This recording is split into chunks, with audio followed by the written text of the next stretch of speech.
Okay, student, now this is our next topic about models, and as you know that we have already discussed about what is models. कि models क्या होते हैं, हम इनके बारे में लास्ट चैप्टर था जो आपका यूनिट था, हम उसके बारे में डिस्कस कर चुके हैं कि मॉडल्स बेसिकली क्या होते हैं. यहाँ पे अगेन वही कंसेप्ट रिपीट हो रहा है अबाउट मस्ट के बारे में. तो there is a little bit different about with the last topic कि यहाँ पे थोड़ा सा डिफरेंस है. अब यहाँ पे जो मस्ट है बेसिकली सेम कंसेप्ट है. अगेन मैं आपको रिपीट कर देती हूँ कि मस्ट क्या होता है. Must basically is use for a strong obligation.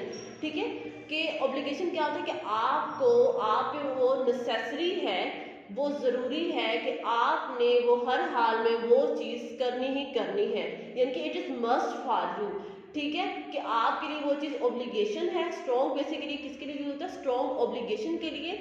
Obligation का क्या मतलब होता है? किसी कोई भी चीज़, कोई नेसेसरी जो होती है, जो ज़रूरी थिंग्स होती है, उस चीज़ के बारे में होता है कि आपने वो चीज़ करनी ही करनी है. ठीक है, like you can say that it is necessary to do something, यानी कि कोई भी चीज़ जो आपने ज़रूरी होता है कोई भी चीज़ करना, कि आप पे वो मस्ट है कि आपने इसको करना ही करना है. जैसे कि यहाँ पे नीचे आप एग्जाम्पल देखो, यू मस्ट हार्डर. ठीक है, कि क्या है? यू मस्ट ट्राई हार्डर, यानी कि आपको सख्त मेहनत करनी है, सख्त कोशिश करनी है. द थर्ड जो सेंटेंस है वो है यू मस्ट टेक इट, यानी कि आपको ये हर हाल में लेना ही लेना है. The umpire must be fair, यानी कि एम्पायर को क्या होना चाहिए? उसको मस्ट फेयर होना है, यानी कि उसको अनफेयर नहीं होना, उसको फेयर होना है. ठीक है, तो ये स्ट्रॉन्ग ऑब्लिगेशन के लिए यूज होता है. अब जैसे ड्यूरिंग क्लास में टीचर्स आपको बोलती हैं you must have to pay attention, आप या फिर ये आपको बोला जाता है you must have to work harder. ठीक है, कि आपको सख्त मेहनत करनी है, या आपको जो टीचर लेक्चर देती है वो आपको, आप पे ज़रूरी है, आप पे ऑब्लिगेशन है कि आपने उसको सुनना ही सुनना है. सो this is all about models. Okay student, now we will discuss our next topic, that is preposition of purpose, and page number is 82 from textbook. ठीक है, कि हम इसमें नेक्स्ट टॉपिक को डिस्कस करेंगे जो कि है preposition of purpose के बारे में. Okay, stop.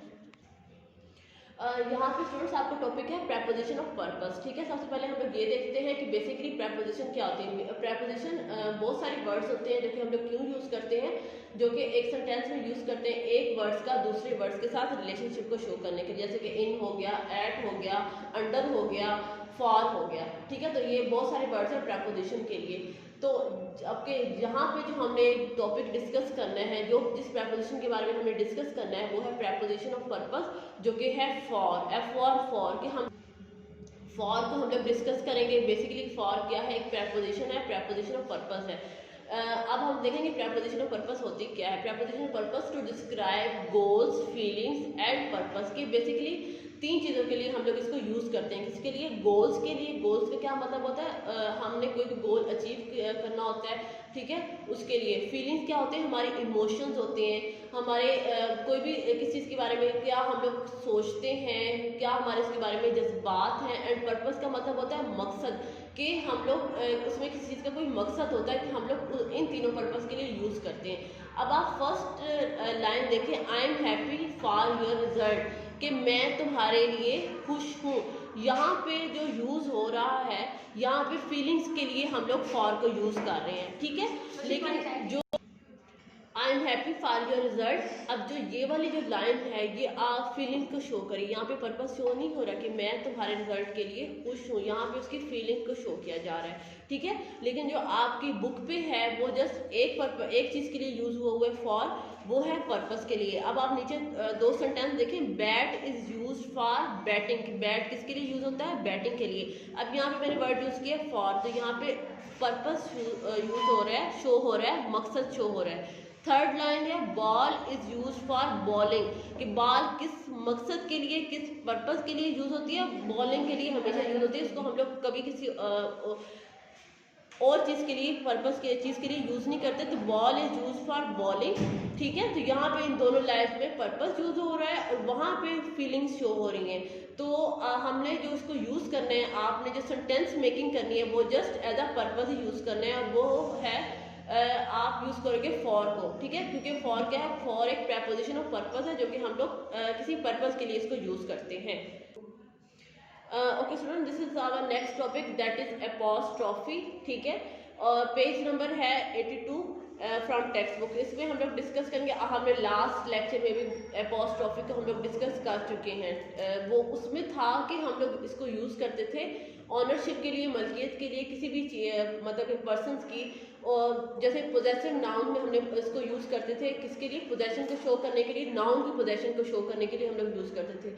लेकिन जो यहाँ पे हमने अपॉस्ट्रोफी को यूज़ करना है, इसका पर्पस यहाँ पे डिफरेंट है।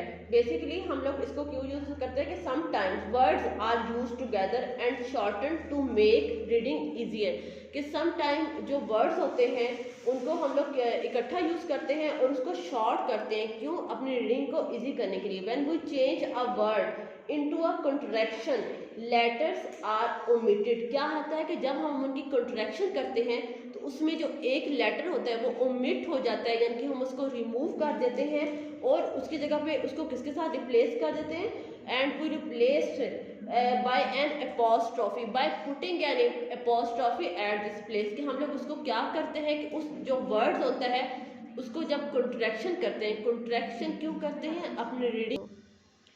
बेसिकली जब हम लोग कंट्रैक्शन करते हैं, ठीक है, कंट्रैक्शन क्या होता है, किसके लिए करते हैं, किस पर्पस के लिए करते हैं, हम अपनी रीडिंग को इजी करने के लिए, इनके वर्ड को शॉर्टन करने के लिए जब हम लोग कंट्रैक्शन करते हैं तो उसमें हम एक वर्ड को ओमिट कर देते हैं, एंड देन हम लोग वहाँ पे क्या यूज़ करते हैं, हम वहाँ पे अपॉस्ट्रोफी यूज़ करते हैं, यानी कि एक वर्ड्स को हमने स्किप कर दिया और वहाँ पे हमने अपॉस्ट्रोफी यूज़ कर दी, तो वो जो वर्ड होता है वो हमारा शॉर्ट वर्ड बन जाता है, जो कि हमारी राइटिंग में भी ईजी होता है और रीडिंग में भी ईजी होता है। जैसे कि आप ये बोर्ड पे देख लें कि फर्स्ट वर्ड जो राइट है वो है कैन नॉट। अब मैंने क्या किया, उसकी कंट्रैक्शन की, उसमें वर्ड्स को ओमिट किया, स्किप किया वर्ड्स को, वहाँ पे मैंने क्या ऐड कर दी, वहाँ पे मैंने अपॉस्ट्रोफी ऐड कर दी, तो वो एक हमारे पास एक न्यू वर्ड आ गया, वो बन गया कांट, ठीक है, जो कि हमारी रीडिंग में भी हमारे लिए पढ़ने में बहुत ईजी है। पहला वर्ड था कैन नॉट, ठीक है, वहाँ पे एन को और ओ को स्किप कर दिया, वहाँ पे मैंने अपॉस्ट्रोफी लगा दी, तो वो हमारे पास बन गया कांट, ठीक है। अब जो दूसरा वर्ड है वो है शुड नॉट, ठीक है। अब पढ़ने में ये वर्ड भी लॉन्ग है, अब हमने क्या करना है, इसकी कंट्रैक्शन करनी है, तो मैं क्या करूँगी कि यहाँ पे हमने अगेन ओ को स्किप कर दिया, ओमिट कर दिया, तो वहाँ पे इसको किसके साथ रिप्लेस किया, मैंने इसको अपॉस्ट्रोफी के साथ रिप्लेस किया, यानी कि वहाँ पे अपॉस्ट्रोफी लगाएगी तो वहाँ हमारे पास एक न्यू वर्ड आएगा शुडंट, ठीक है, जो कि रीडिंग में भी बहुत ईजी है। उसके बाद थर्ड वर्ड है दे आर, ठीक है। अब दे आर पढ़ने में भी लॉन्ग है, तो हम इसको क्या करेंगे, इसकी कंट्रैक्शन करेंगे। कंट्रैक्शन कैसे करेंगे, by putting an apostrophe and by omitting an words, के एक वर्ड्स को ओमिट करके और वहाँ पे अपॉस्ट्रोफी को लगा गए, तो वहाँ पे बन जाएगा दे आर, ठीक है। उसके बाद फोर वर्ड है हमारे पास वी विल, ठीक है, उसको भी सेम हम लोग यूज करेंगे, कंट्रैक्शन करेंगे and we will omit one words and then we will replace it by putting an apostrophe, तो क्या हमारे पास बन जाएगा, वी विल बन जाएगा। अगेन पढ़ने में हम उसको वी विल ही, तो ये हमारे पास एक न्यू वर्ड आज आ गया है, वो है we will. So this is all about apostrophe. Apostrophe का यहाँ पे हमने किस तरह यूज़ करना है, यहाँ पे हमने अगर उसको कंट्रैक्शन के लिए वर्ड्स के में यूज़ करना है, यानी वर्ड्स को शॉर्टन करने के लिए यूज़ करना है, वो कैसे यूज़ करेंगे, बाय ओमिटिंग अ वर्ड्स, के उसमें कोई भी वर्ड्स को यहाँ पे हम लोग क्या करेंगे कि लेटर्स को ओमिट करके उसकी जगह पे अपॉस्ट्रोफी लगा के और उसको एक हमारे पास जो एक न्यू वर्ड आ जाएगा, जो कि हमारे रीडिंग में बहुत इजी होगा, ठीक है। तो इस पर्पस के लिए यहाँ पे हम अपॉस्ट्रोफी को यूज़ करेंगे। Okay student, this is your last topic, ठीक है, और and last page of unit number 7 and page number 83। Basically क्या है कि ये एक स्टोरी है, ठीक है, और हर स्टोरी के क्या होते हैं कि डिफरेंट पार्ट्स होते हैं, ठीक है।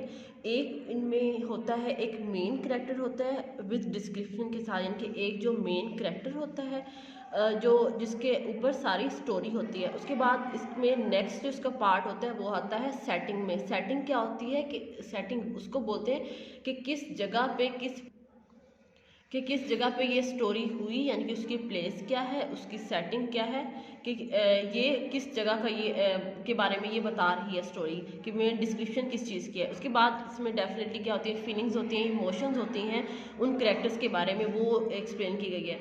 So let's start.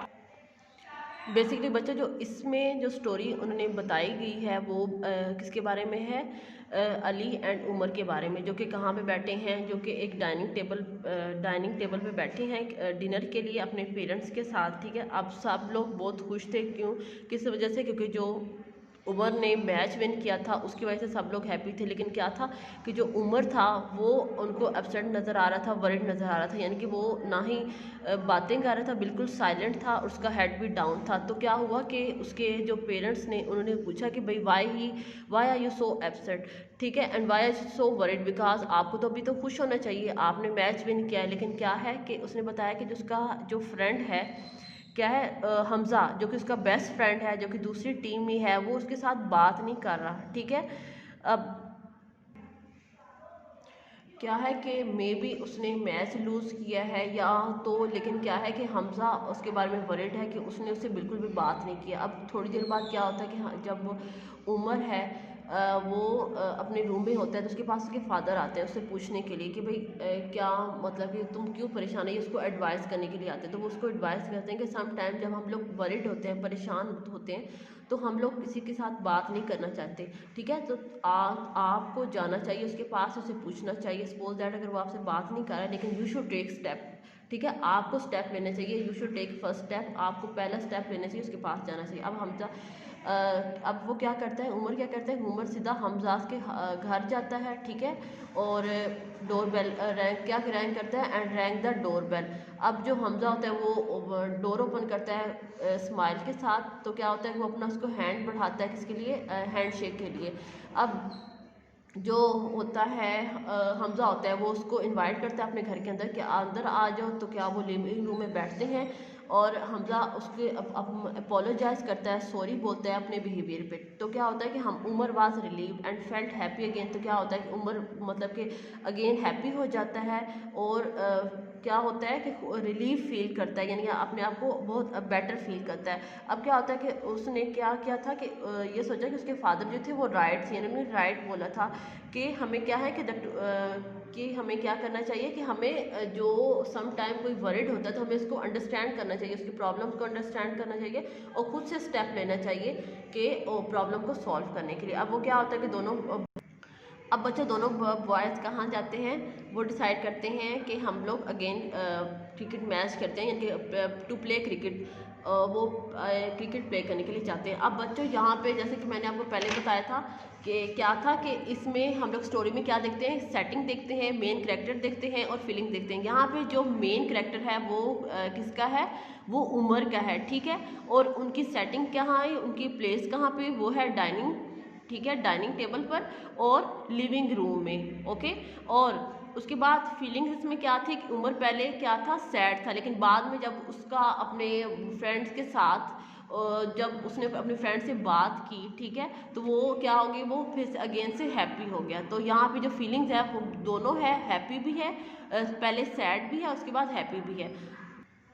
Okay students, your unit number 7 is completed. We have provided you a worksheet for practice, so now you will solve it carefully and with neat writing.